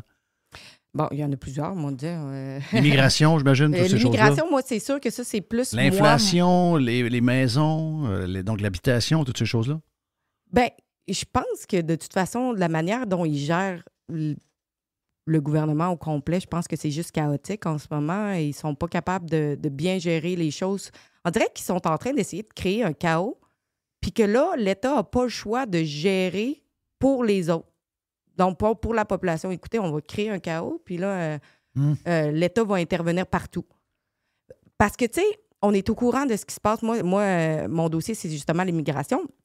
Et je ne m'en cache pas, en ce moment, et ça s'en vient, c'est dans mes prochains reportages, je parle avec des trafiqueurs d'humains qui sont ici à Montréal, en ligne, qui me proposent de me faire traverser légalement pour 5 000 $ US, peu importe le côté, si je m'en vais aux États-Unis ou si je m'en viens au Canada. Et moi, je prétendais que j'avais un enfant en bas âge, il n'y avait pas de problème. C'est des gens qui s'affichent sur les réseaux sociaux et qui te proposent de te faire... voyons, j'ai les mots en anglais, là. Oui, je sais qu'ils vont t'aider à traverser les lignes. Peu importe où tu es, ils vont t'amener, ils vont te faire passer par un boisé quelque part qui n'est pas surveillé. Il y a quelqu'un d'autre de l'autre bord qui va te prendre en charge, qui va t'amener une place. Je sais que je connais exactement l'histoire parce qu'on a été, en tout cas, dans une autre aventure, on a été touchés par ça. Donc, des gens de l'Amérique latine qui quittent à un moment donné pour... OK, ils viennent au Canada, ils viennent travailler. Et là, ils décident d'aller rejoindre de la famille aux États-Unis. Il faut qu'ils passent illégalement parce qu'ils n'ont pas le droit d'y aller. Et c'est justement ce genre d'agence-là que tu payes à gros prix et qui s'occupe de faire ce genre de transfert-là. D'ailleurs, tu as été au Texas pour voir comment ça se passe. C'est là que tu étais allé au Texas, hein? Oui, effectivement. Et raconte un peu, Alex, comment ça s'est passé. Là-bas, il y avait les agents frontaliers. Il y avait également Texas National Guard, les gardiens nationaux du Texas. Et eux m'ont fait passer où ce qu'habituellement c'est bloqué au public. C'est au Shelby Park. Les autres, ils ont juste demandé ma carte et ils nous ont laissé passer. Il n'y a pas eu de blocage, il n'y a pas eu de discrimination au niveau des médias ou quoi que ce soit. Là. C'est incroyable. Donc, on n'a jamais eu de problème au niveau médias là-bas. On a été acceptés partout, juste à montrer notre carte. Ils n'ont pas demandé 75 papiers pédigrés de qui je suis. Juste la carte de presse, c'était assez. Mais c'est fou parce que, dans le fond, l'histoire, pourquoi qu'on est allé au Texas, c'est parce que le gouverneur Greg Abbott, qui est un républicain, a décidé que là, ça suffisait et que là, il allait protéger ses frontières. Quand on regarde la Californie puis l'Arizona, qui, eux, c'est des démocrates, ils laissent ça entrer. Il y a même, tu sais, je veux dire, on est dans deux mondes. Puis, tu sais, c'est pas pour rien que les États-Unis veulent absolument que le Texas devienne démocrate. Les gens, ça rentre, là, tellement facilement. On les a vus rentrer, là, prendre un petit bateau, puis là, ils arrivent, puis là, T'as-tu vu des campements? T'as-tu vu qu'ils mettent où, ce monde-là? Il y a puis ça, c'est en parlant avec, justement, là, des agents frontaliers, ils nous disaient, là, depuis que Biden est rentré en place, ils s'enfuient pas. Ils veulent se faire appréhender par les agents frontaliers parce qu'après ça, ils peuvent commencer leur application. Et là, ils sont transportés dans une place où justement ils font leur processus. Là. C'est à peu près 24 heures, je pense. Ils s'en vont là-bas, les questionnent. Un genre de centre. Ils vont leur demander... La plupart n'ont pas de papier, donc il faut qu'ils les croient sur leur nom et de où ils viennent. Ils n'ont pas le choix. Ensuite de ça, ces gens-là qui n'ont pas de papier vont avoir une date de cours qui peuvent prendre de 1 à 6 ans. Ils leur donnent un papier, là, ça s'appelle un travel sheet. Et avec ça, ils peuvent prendre l'avion ou l'autobus. OK. Et ils peuvent aller n'importe où aux États-Unis. Wow. Et là, ils les relâchent. Puis là, eux autres, il faut qu'ils aillent à leur date de cours qui va avoir lieu. Ils leur donnent un téléphone cellulaire là, pour être capable de les rejoindre et tout ça. Sauf que ces gens-là, il y en a plusieurs qui juste disparaissent dans la nature. Hein. Oui. Puis moi, j'étais à l'aéroport, puis il y avait un homme, justement, puis il y avait un bracelet à la cheville. Et là, c'est là que j'ai demandé à un qui est un ancien agent frontalier, puis il m'expliquait que les gens qui sont comme pas sûrs s'ils peuvent être vraiment reçus dans la société ou pas, ils vont leur mettre un bracelet à la cheville parce qu'ils ne savent pas si c'est quelqu'un qui est criminel ou il est impliqué avec la drogue ou les armes ou autres. Fait qu'ils vont mettre un bracelet à la cheville. Moi, je les ai vus à l'aéroport, il y en avait. Et je me rappelle à Roxham Road, quand au chemin Roxham en français, il y avait eu des gens avec ces bracelets-là qui étaient passés au Canada. OK, tu as vu du monde passer avec le bracelet? Bien, j'ai entendu, moi, les agents, les RCMP, la GRC dire « Oh, on a un bracelet. Mm-hmm. Fait que, tu sais, ça doit arriver quand même souvent que ces gens-là, puisqu'ils savent que probablement ils ne pourront pas rester aux États-Unis, vont aller s'essayer au Canada. Mm-hmm. Oui, c'est ça. Vu qu'ils ont déjà des doutes puis qu'il y a déjà un bracelet sur eux autres, donc ils ont déjà des points d'interrogation, ils ont mis toutes les chances de notre bord, on va traverser au Canada. Mais c'est le bordel pareil, ce qui se passe au Texas, tout ça. Je ne sais pas dans quel marasme ils se sont embarqués il y a quelques années, mais je ne sais pas comment ils vont s'en sortir, surtout. C'est l'enfer. On parle de millions de personnes. Puis là, on le voit, on voit il y en a qui pensent que c'est des cas isolés. C'est loin d'être des cas isolés. Il y a des histoires de violence, il y a des... puis des histoires complètement folles. Ce qui se passe en ce moment aux États-Unis, c'est quasiment dangereux. Et c'est ça qui va être au cœur de la prochaine campagne électorale entre Trump et Biden. C'est sûr que oui, là. C'est sûr que oui. Puis ils vont se traiter de toi et non, ils vont se traiter de racistes, ils vont se traiter de toi et non. Mais je veux dire, tu l'as vu de tes yeux vus, ça ne peut pas continuer de même, là. Puis tu sais, on va se dire, là, au Québec, on parle plus de Trump que n'importe où ailleurs au Canada. Oui. Puis il y a beaucoup de monde qui vont dire « il a construit un mur, c'est un raciste, il ne veut pas avoir d'immigration. » Il n'a jamais dit qu'il n'en voulait pas. Il a dit qu'il en voulait légalement. Oui. Et c'est pas le seul qui a son mur. Hein? Tous les autres présidents d'avant, là, ils ont leur mur. L'argent est déjà là. Et donc, Biden n'a pas le choix. L'argent est là. Il est obligé de construire son mur. Donc, là, en ce moment, Biden est en train de construire son mur parce que les fonds ont déjà été placés. Il y a des matériaux qui ont déjà été achetés et doivent continuer le mur. Ouais. Et là, Greg Abbott, lui, a décidé de faire son propre mur par l'État. Et là, en ce moment, justement, là, il y a des murs qui sont en train de se construire, mais ça n'arrêtera pas. Regardez là, l'État de la Californie. Quand on pense à la Californie, on pense à California Dream. Oh my God, mais c'est pas ce qui se passe, là. En ce moment, là, il y a des boutiques qui sont toutes en train de fermer parce que le taux de criminalité a augmenté. Ils ont des villes avec plein de tentes à l'extérieur. C'est toutes des gens qui sont soit sans abri ou c'est des réfugiés qui n'ont aucune place où aller. Écoute, si ça arrive en Californie, qui est un État qui est proche, qui est où les frontières, mais un moment donné, quand c'est Sanctuary City, les villes sanctuaires, qui sont là pour accueillir, comme New York, moi, c'est plus le New York que j'ai connu, là, on va se dire. Là.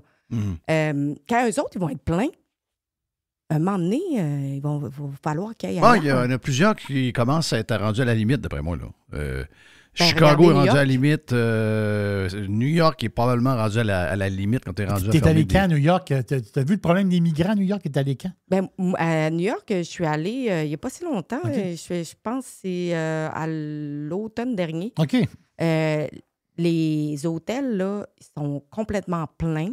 En fait, c'est l'État qui est comme pris sur le dessus de plusieurs hôtels.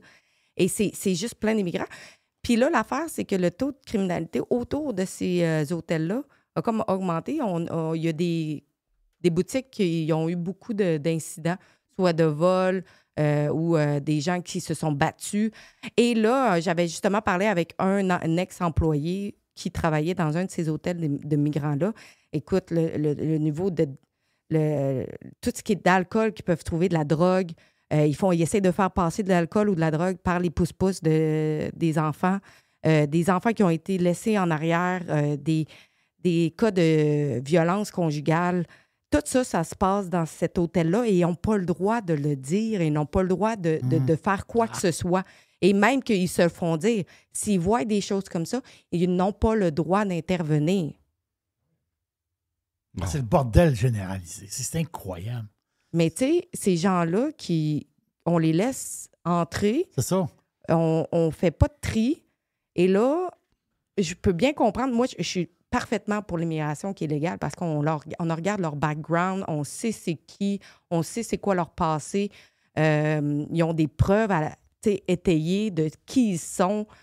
Mais là, des gens que, de toute façon, ça rentre tellement rapidement, on n'a pas le temps de faire de recherche sur eux. Écoutez, là-bas, ça rentre par milliers par jour. Écoute, ils n'ont pas le temps de faire ça. Le système de justice est en train d'imploser. Donc là, on est au prix avec un problème. Puis là, nous, le nouveau problème au Canada, c'est par les aéroports. Maintenant, ils se disent, bon, c'est correct, j'arrive en aéroport, j'ai un visa de touriste ou un autre visa, peu importe, et dans les 24 heures, ils s'en vont à l'immigration pour demander leur statut de réfugié. Oh, mais là, c'est parce que là, OK, ça les sauve de ne pas tout faire le gros voyage par l'Amérique du Sud, puis monter, puis passer par le Darien, qui est très, très, très, très dangereux, là, que la forêt, le Darien. Mais tu sais, même à la forêt du Darien, IOM, International Organization of Migration, qui est en partie beaucoup, j'ai encore le mot en anglais, là, subventionné par les États-Unis. Tu as l'UNICEF qui sont là.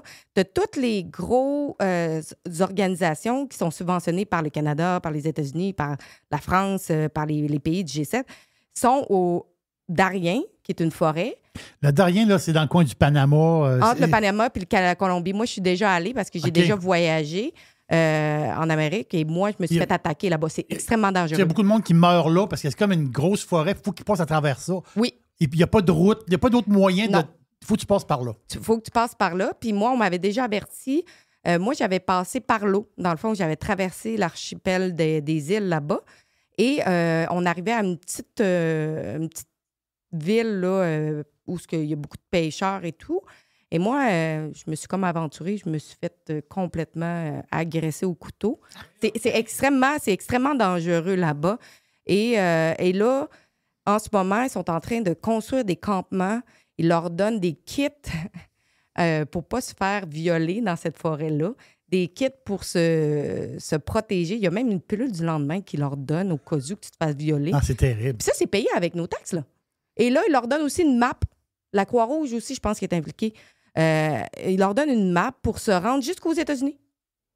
Et ça, c'est tout subventionné avec nos taxes, là. Wow. Ils donnent-tu des genres de culottes de chasteté aux femmes pour pas qu'ils se fassent violer?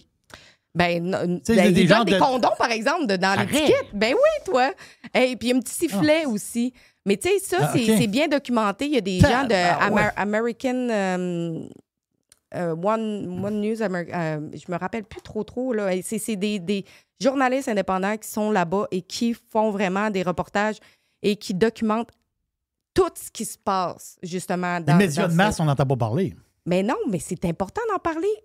On paye pour ça. Ça provient, on subventionne ces organisations-là, que ces organisations-là emmènent les gens à venir illégalement, soit aux États-Unis, mais au Canada aussi. Là. Non, mais je comprends plus rien pareil, moi. Dans l'histoire, je comprends plus rien. On subventionne des organisations qui sont supposément legit, parce que si on les subventionne, c'est qu'elles sont... Et ces gens-là amènent du monde, ils font traverser des endroits dangereux et les amènent à rentrer dans un réseau d'immigration illégale. Moi, je pensais que c'était des organisations...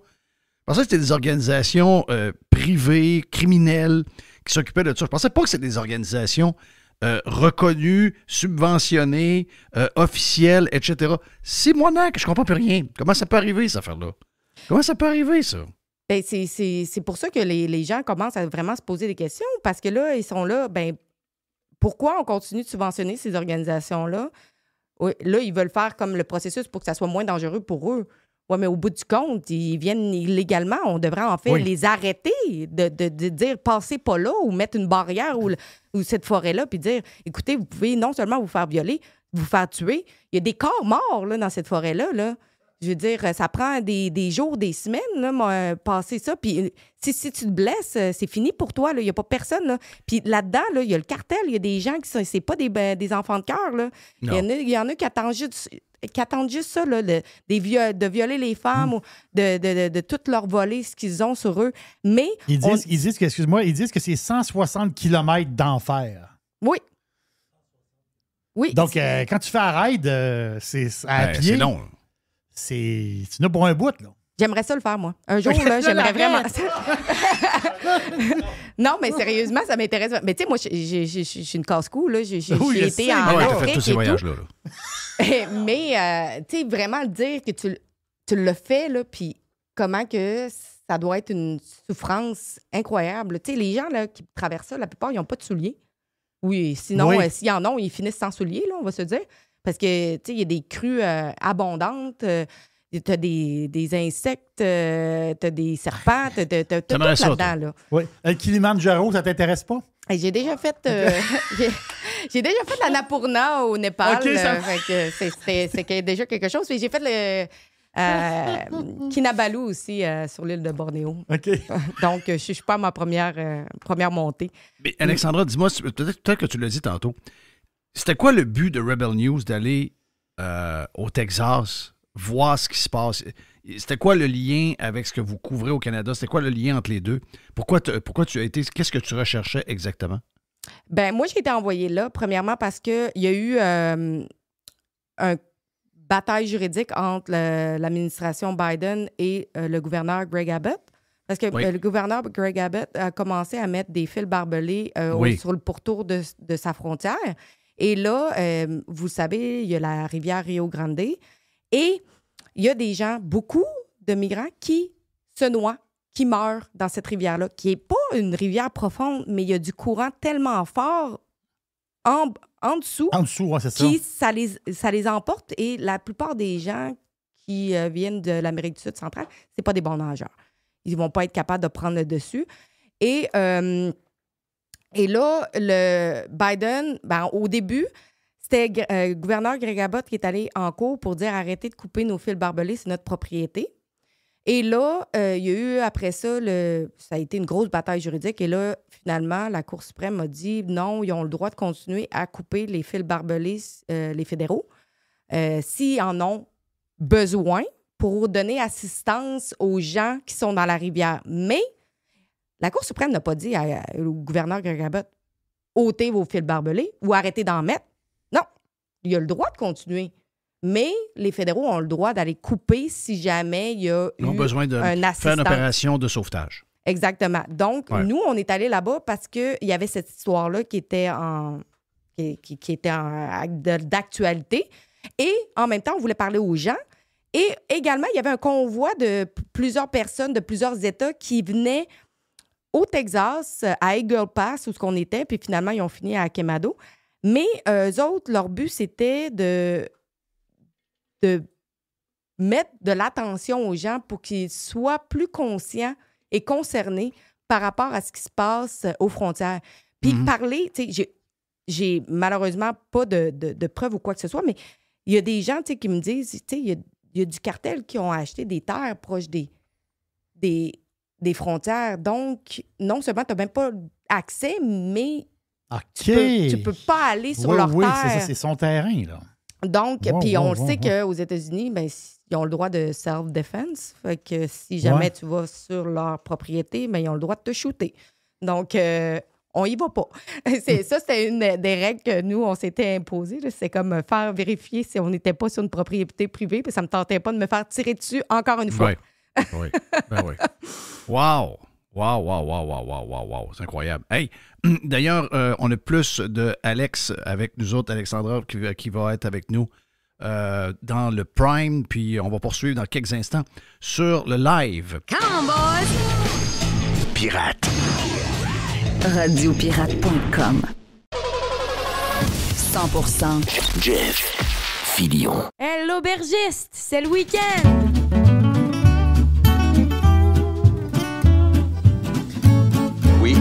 soif. Christy, que j'aime ça lancer le week-end. Yes. Regarde, tu sais comment je suis. Je ne vis que pour le week-end. I'm working for the weekend, comme disait Mike Reno et Paul Dean de Loverboy. En parlant de boy, on a de boy. L'aubergiste. Oui, qui est officiellement, c'est ça, c'est le lanceur officiel de week-end. Oui, exactement ça. Vino. Puis l'aubergiste, ça va arriver peut-être dans les prochaines semaines. Un petit alcool à travers ça. Oui, pourquoi pas? Il y a quelques petites affaires que je vais peut-être vous parler très le fun. Une affaire qui est sûre, je ne ferai pas une chronique de bière. Là. Ça, inquiétez-vous pas. Là, non, ça, il y en a beaucoup. Là. Non, il y en a beaucoup. Hey, avant que tu deviennes l'aubergiste, oui. Est-ce que tu aimes le golf? C'est plus compliqué maintenant avec Live Golf, puis la PGA, puis toute l'histoire. On a comme l'impression souvent qu'on est comme légèrement débarqué à cause de toute cette histoire-là. Puis qu'on a hâte que tout le monde soit ensemble, puis qu'on voit tous les meilleurs joueurs du monde jouer un contre l'autre. Mais on va être là pour, entre autres, le Masters. Tu sais que notre chum Dennis de Beautiful va être là avec Marlene le samedi et le dimanche. Oh, OK, le dimanche. Wow. Donc ça, c'est dur à voir, ces billets-là. Là. Très dur, très, très dur. Donc, bien hâte de voir ce qu'ils vont me dire pour l'expérience de la patente. Je connais beaucoup de monde qui ont assisté aux rondes de pratique, même peut-être un jeudi ou un vendredi, mais je connais personne qui a été là le samedi et le dimanche. Très difficile, c'est comme des billets, c'est comme une loterie, c'est comme des billets qui sont là pour la vie, etc. Donc, très dur. Mais juste te dire que cette semaine, il y a un tournoi de PGA au Mexique. Là, on était à Riviera la semaine passée. Il y a un tournoi au Mexique. Et là, après ça, on commence le Florida Swing. Donc, on s'en va en Floride pour 4 semaines. Et il y aura comme premier tournoi, le tournoi ici à côté, pas loin, qui est anciennement le Honda Classic, là, qui a un autre nom maintenant. Et le fils de Tiger Woods. Aujourd'hui, le fils de Tiger Woods est dans une pré-qualification pour... Il a 15 ans en passant.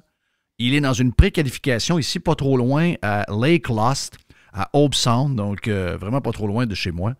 En train de jouer une ronde. Je n'ai pas suivi aujourd'hui, je sais que Dodu suit ça pour nous autres, mais s'il se qualifie aujourd'hui dans les 25 premiers des gens qui sont là, lundi, il y a la pré-qualification du tournoi de la semaine prochaine à West Palm Beach. Donc lundi, à Torano, qui est... c'est ça, Torano? Non, c'est un autre nom que ça. Mais il y a déjà eu des tournois de la PGA à ce terrain-là, qui est sur... Moi, je suis à côté de Becker Road, juste à côté. C'est sur Becker, au bout là-bas. Donc, et lundi, je vais aller voir donc, je souhaite qu'il se qualifie aujourd'hui. Lundi, je m'en vais suivre le kid qui pourrait se qualifier à l'âge de 15 ans pour jouer un tournoi de la PGA. Quelques jours plus tard, le tournoi commence jeudi. Donc, fin février, la première journée de mars, on pourrait voir le premier tournoi professionnel PGA du fils de Tiger Woods. C'est pas fait. Mais juste de penser le faire, je trouve que le kid, tu vois quel genre de sang il y a en dedans de lui. Ça montre sa confiance, ça montre qu'il n'a pas peur de rien. Je vais te dire de quoi, je pense que le fils de Tiger Woods, peu importe ce qui arrive cette semaine, c'est sûr qu'on va le voir là, c'est sûr. J'ai vu son swing ce matin, son premier swing qu'il a fait à Lake Lost sur le tee numéro 1. Il y a un swing extraordinaire. On va dire comme Dodu. Un mélange de son père, un mélange de Rory McIlroy et son père. Extraordinaire, regarde, c'était de toute beauté. En plus, il tourne le bâton une fois qu'il la met dans le fairway, dans les airs. Oui. Regarde, on va voir le kid pour les... Ça se peut qu'on ait une histoire numéro 2. Là. On a vécu toute la patente de Tiger. Je pense que le fils de Tiger, s'il est capable d'aller et d'atteindre les standards assez élevés, je pense qu'on risque d'avoir un gros buzz en espérant que ça ne lui mettra pas trop de pression. Mais c'est une belle histoire à suivre. Très, très, très belle histoire. Le bonhomme est fini. Tiger le perd encore la semaine passée. Ça, c'est fini. Ça, c'est fini. Puis la seule raison pourquoi il joue encore, c'est qu'il y a des brands, il y a ces histoires de pop stroke, il y a ces histoires de vêtements maintenant avec sa nouvelle ligne. Il y a un paquet de commanditaires également qui doit... C'est la seule raison pourquoi il est encore sur les terrains à l'occasion. La vérité, c'est qu'il est juste plus capable. On lance le week-end avec l'aubergiste. On y va avec un rouge ou un blanc? On y va dans le rouge. Oh yeah. On y va... tu sais, aujourd'hui, là, on a une bouteille à 36,50 $. Je comprends que c'est beaucoup de sous, mais il y a des pirates qui me parlent Il dit, ouais, des bouteilles de garde, j'ai un cellier, je veux coucher des bouteilles dans mon cellier. La bouteille que je vais vous parler, vous pouvez la coucher et vous pouvez en acheter une pour la boire tout de suite et une autre pour plus tard, parce que c'est un vin qui peut vieillir. Et j'ai goûté quelque chose de fantastique, là. Donc, je pars mon histoire en gros pour... On fait un petit voyage dans le temps, puis un petit voyage aussi jusqu'en Amérique du Sud. Mais le début de notre voyage, c'est en France, dans une époque très lointaine, aux alentours des années 1100. Donc, on est au Moyen Âge, là. Ça fait très, très longtemps.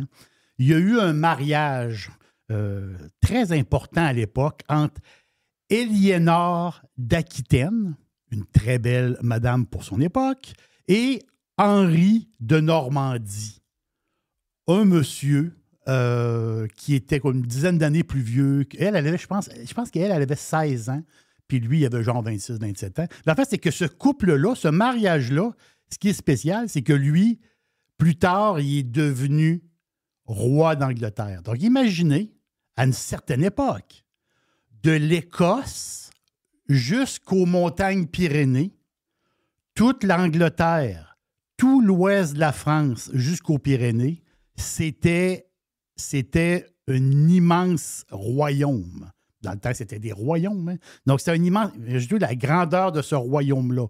Donc, ce couple-là qui était très puissant, la fin, c'est que eux autres, c'était des amateurs. Éliénore, elle aimait beaucoup faire des parties. On va le dire de même. C'est une fille de party. Elle faisait beaucoup de galas, de parties. Puis on a entendu que c'était la grosse patente. Et à un moment donné, vu qu'elle vient d'Aquitaine, mais l'Aquitaine, c'est le sud-ouest de la France présentement. Donc, elle est originaire de l'Aquitaine et elle était une amateur de vin. C'est là qu'on s'en va. Et la région de Bordeaux qui existe, avec cette alliance-là, avec le duc qui est devenu roi de Normandie. Donc, les gens du Nord achetaient des vins qui venaient du sud de Bordeaux. Tu sais, le commerce se faisait bien parce qu'on était alliés. On était dans le même royaume. Et les vins partaient de Bordeaux pour monter jusqu'en Angleterre. Et les Anglais adoraient, à l'époque, ils appelaient ça le black wine.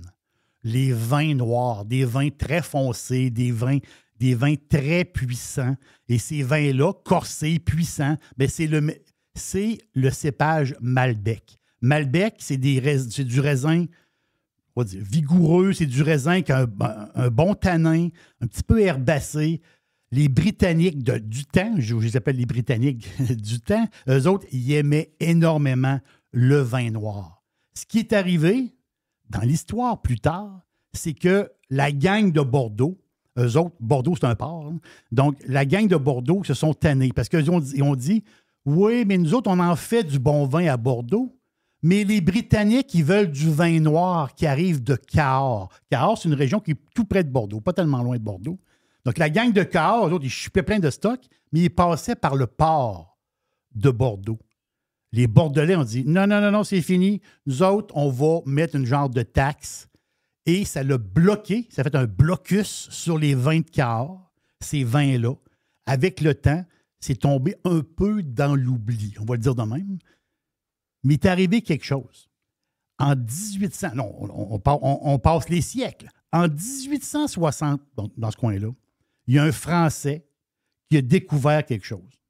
Lui a dit, au bout du monde, Argentina, l'Argentine, au bout du monde, il y a un endroit où il y a un terroir idéal pour planter le Malbec, le fameux cépage français qui fait ces vins noirs-là, qui fait des vins puissants. Mais ce terroir-là, il est au bout du monde, il est en Argentine. Ils ont commencé à faire du Malbec en Argentine. C'était le début. Mais ce qui est arrivé avec le temps, là, on parle aujourd'hui, au moment où on se parle, 70% du Malbec, ce cépage-là, 70% du Malbec vient d'Argentine. C'est le cépage officiel argentin. Mais les Argentins, eux autres, avec le temps, ils ont raffiné le Malbec. Les meilleurs Malbec sont argentins, ils ne sont plus français. Excusez pour les Français qui vont dire « Non, c'est pas vrai. » C'est un fait. Donc, les Argentins ont raffiné le Malbec, qui était un vin un peu plus austère, si on peut dire. Très bon vin de garde, très bon vin, mais un peu plus austère. Eux autres, ils l'ont raffiné. Mais je suis tombé sur une bouteille en fin de semaine. Un Malbec, 100%. Verum, V-E-R-U-M. Verum, c'est la place, c'est la bodega. Le nom du vin, c'est Maria Victoria. Un Malbec à 100%. Jeff, ça n'a pas de bon sens. C'est bon. 36,50 $. Il vaut chaque scène du 36,50 $. Une bouteille formidable. On est sur la mûre. On est sur des tanins légers. Une élégance. Pas de lourdeur. Les Américains vont dire « easy drinking ». On t'entend-tu, là? Il y a une espèce de flaveur de violette qui ressort de ce vin-là. Il y a une sensation minérale. Je vous le dis, là, c'est une pure merveille. Et moi, de mémoire, je fouille dans ma mémoire, là, c'est le meilleur Malbec que j'ai bu de ma vie. Là. C'est inimaginable. Il y a une élégance là-dedans. Tu as tout le côté, autrement dit, savoureux du Malbec, mais en tuxedo. C'est élégant, c'est bon.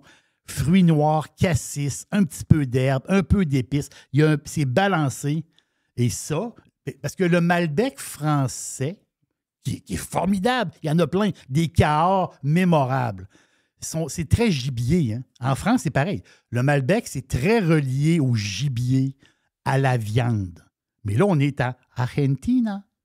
Ça va prendre du steak. Là. Non, ça va prendre... Oui. Avec ça, Jeff, là, à l'Argentine, c'est le steak. Là. Ben oui. Avant que ça, là, vous allez avoir une bavette. Vous aimez la bavette? Mais la bavette que tu fais cuire dans le beurre, tu sais, avec la petite gousse d'ail, la petite herbe, que tu vas arroser ta bavette, là. On connaît la technique, là. C'est ça que ça vous prend. Un Maria Victoria, Malbec, sublime, 36,50 $. Et comme j'ai dit, tu peux en coucher des bouteilles pour longtemps. Donc, est-ce qu'il y a des bouteilles présentement au Québec? Disponibles dans 26 SAQ, parce que le vin, il est arrivé, ça fait pas longtemps, ça fait à peine une semaine, je veux dire 2 semaines. 2 semaines qui est, comment dire, envoyé dans les SAQ. Moi, mes bouteilles, je les ai achetées sur le site officiel de la SAQ. Je les ai fait venir parce qu'il n'était pas disponible en magasin, il était disponible seulement que via le site Internet de la SAQ. C'est, comment dire, c'est une occasion, si je peux dire. Il y a quoi? 26 SAQ qu'il y en a, puis ils ont dispersé à peu près une caisse par SAQ à peine. Il n'y a pas beaucoup de bouteilles. Je ne sais pas combien il y en a au Québec, là, 500-600 bouteilles, je ne sais pas, grosso modo. Donc ici à Québec, dans la région de Québec, Cap-Rouge, ils en ont une caisse. Guéry-la-Capitale, ils en ont une caisse. À Sorel, il y a une caisse. Allez voir sur le site de la SAQ. Saint-Hyacinthe, il y a une caisse. Au 10-30, il y a une caisse. Saint-Jean-sur-Richelieu, il y a une caisse. Et à Rosemère, sur le boulevard Labelle, ça, c'est les chanceux du Québec. Eux autres, ils ont 2 caisses. Mais je vous le dis, là, si vous envoyez acheter, je comprends que c'est quand même 36,50 $, mais pour une occasion, faites-vous plaisir et goûtez au Maria Victoria, un Malbec d'une extrême élégance. Voilà, le week-end est lancé officiellement. Merci, mon ami Jerry L'Aubergiste, extraordinaire. Donc, bon week-end à soir, jeudi. Effectivement, regarde, vin rouge, steak pour lancer le week-end. C'est-tu extraordinaire, toi? Wow, wow, wow, wow. Hey, on a pas mal réglé pour aujourd'hui. Jeudi, merci à Gilles Parent, merci à toi, Jerry et Mr. White. Merci à Alexandra qui est venue faire un tour également. Puis, merci à l'aubergiste. Mon nom est Jeff Fillion, dernière de la semaine demain. Ben, à soir, c'est jeudi, bon, on en profite. Un peu plus de Prime dans les prochains instants si vous êtes abonné. Sinon, allez sur radiopirate.com. Il y a une semaine gratis pour vous autres.